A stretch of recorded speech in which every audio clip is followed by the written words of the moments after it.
Plano de leitura. Igreja Batista da Lagoinha, dia 29 de julho de 2022, ano da vitória. 1 Coríntios, capítulo 14, versículo 26 ao 40. Que fazer, pois, irmãos? Quando vos reúnes, um tem salmo, outro doutrina, este traz revelação, aquele outra língua, e ainda outro interpretação. Seja tudo feita para a edificação. No caso de alguém falar em outra língua, que não sejam mais do que 2, ou quando muito 3, e isso sucessivamente, e haja quem interprete. Mas, não havendo intérprete, fique calado na igreja, falando consigo mesmo e com Deus. Tratando-se de profetas, falem apenas 2 ou 3 e os outros julguem. Se, porém, vier revelação a outrem que esteja assentado, cale-se o primeiro. Porque todos podereis profetizar, um após outro, para todos aprenderem e serem consolados. Os espíritos dos profetas estão sujeitos aos próprios profetas, porque Deus não é de confusão, e sim de paz, como em todas as igrejas dos santos. Conserve-se as mulheres caladas nas igrejas, porque não lhes é permitido falar, mas estejam submissas, como também a lei o determina. Se, porém, querem aprender alguma coisa, interroguem em casa a seu próprio marido, porque para a mulher é vergonhoso falar na igreja. Porventura, a palavra de Deus se originou no meio de vós ou veio ela exclusivamente para vós outros? Se alguém se considera profeta ou espiritual, reconheça ser mandamento do Senhor o que vos escrevo.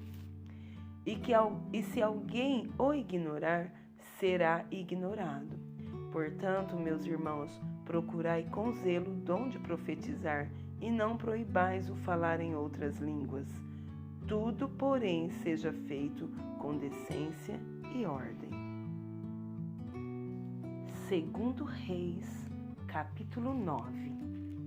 Então o profeta Eliseu chamou um dos discípulos dos profetas e lhe disse: Cinge os lombos, leva contigo este vaso de azeite e vai-te a Ramote-Gileade.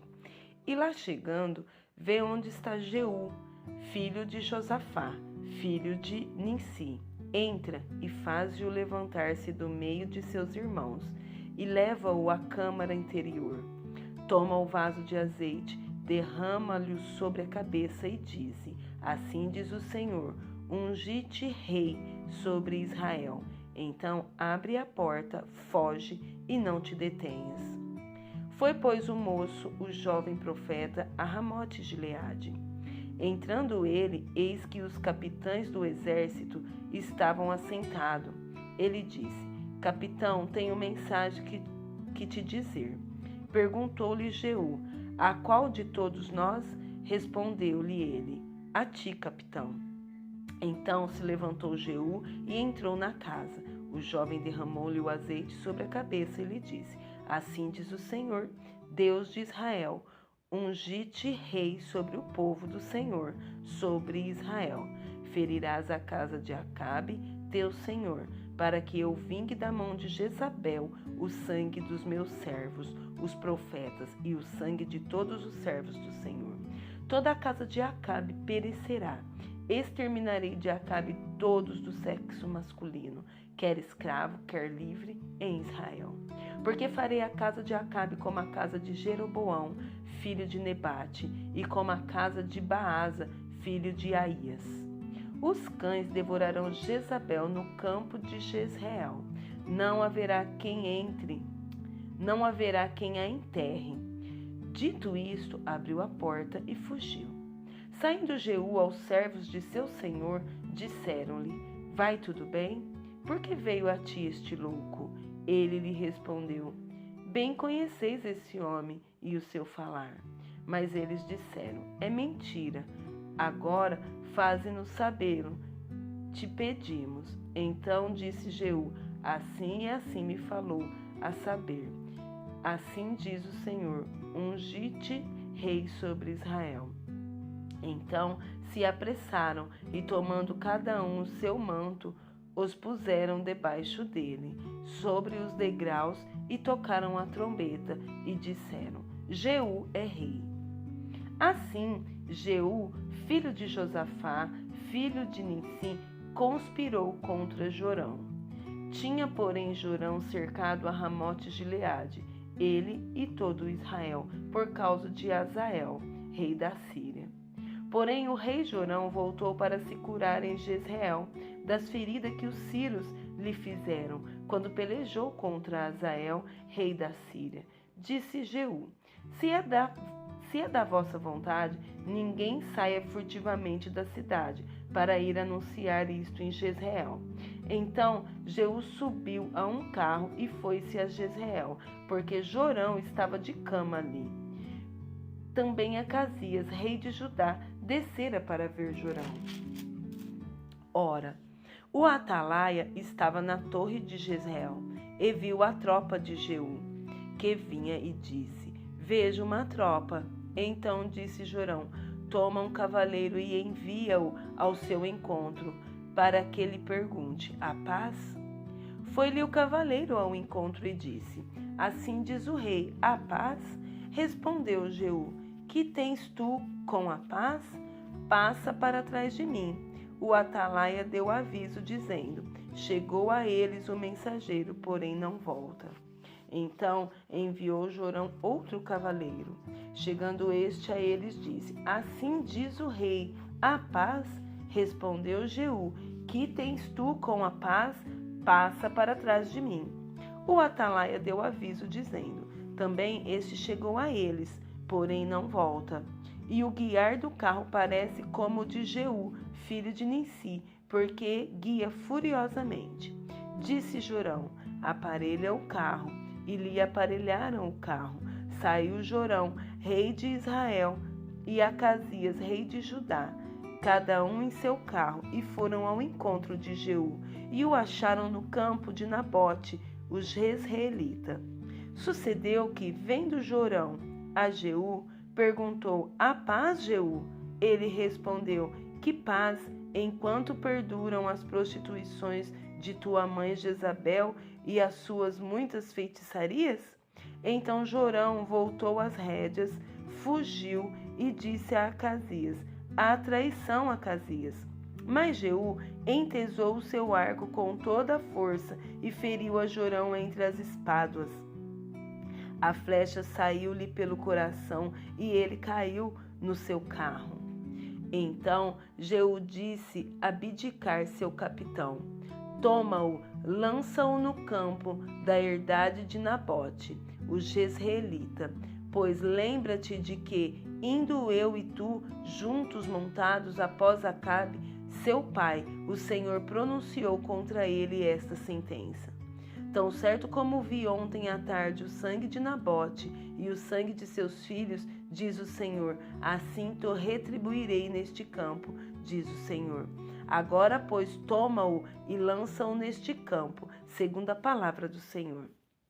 À vista disso, Acasias, rei de Judá, fugiu pelo caminho de Bet-Hagã, porém Jeú perseguiu e disse: fere também a este, e o feriram no carro, a subida de Gur, que está junto a Ibleão, e fugiu para Megido, onde morreu. Levaram-no os seus servos num carro a Jerusalém e o enterraram na sua sepultura junto a seus pais na cidade de Davi. No ano 10º de Jorão, filho de Acabe, começara Acasias a reinar sobre Judá. Tendo Jeú chegado a Jezreel, Jezabel o soube. Então se pintou em volta dos olhos, enfeitou a cabeça e olhou pela janela. Ao entrar Jeú pelo portão do palácio, disse ela: teve paz Zimri, que matou ao seu senhor? Levantou ele o rosto para a janela e disse: quem é comigo? Quem? E 2 ou 3 eunucos olharam para ele. Então disse ele: lançai-a daí abaixo. Lançaram-no abaixo e foram salpicados com o seu sangue a parede e os cavalos, e Jeú a atropelou. Entrando ele e havendo comido e bebido, disse: olhai por aquela maldita e sepultai, porque é filha de rei. Foram para a sepultar, porém não acharam dela senão a caveira, os pés e as palmas das mãos. Então voltaram e lhe fizeram saber. Ele disse: esta é a palavra do Senhor, que falou por intermédio de Elias, o tesbita, seu servo, dizendo: no campo de Jezreel os cães comerão a carne de Jezabel. O cadáver de Jezabel será como esterco sobre o campo da herdade de Jezreel, de maneira que já não dirão: esta é Jezabel. Jonas, capítulo 4. Com isso, desgostou-se Jonas extremamente e ficou irado.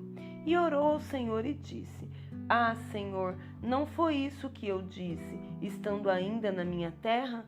Por isso me adiantei, fugindo para Tarsis, porque sabia que és Deus clemente e misericordioso e tardio em irar-se, e grande em benignidade, e que te arrependes do mal. Peço-te, pois, ó Senhor, tira-me a vida, porque melhor me é morrer do que viver. E disse o Senhor: é razoável essa tua ira? Então Jonas saiu da cidade e assentou-se ao oriente da mesma, e ali fez uma enramada e repousou debaixo dela, à sombra, até ver o que aconteceria à cidade. Então fez o Senhor Deus nascer uma planta que subiu por cima de Jonas, para que fizesse sombra sobre a sua cabeça, a fim de o livrar do seu desconforto. Jonas, pois, se alegrou em extremo por causa da planta. Mas Deus, no dia seguinte, ao subir da alva, enviou um verme, o qual feriu a planta, e esta se secou. Em nascendo o sol, Deus mandou um vento calmoso oriental. O sol bateu na cabeça de Jonas, de maneira que desfalecia. Pelo que pediu a si a morte, dizendo: melhor me é morrer do que viver. Então perguntou Deus a Jonas: é razoável essa tua ira por causa da planta? Ele respondeu: é razoável a minha ira até a morte. Tornou o Senhor: tens compaixão da planta que te não custou trabalho, a qual não fizeste crescer, que numa noite nasceu e numa noite pereceu. E não hei de eu ter compaixão da grande cidade de Nínive, em que há mais de 120.000 pessoas que não sabem discernir entre a mão direita e a mão esquerda, e também muitos animais?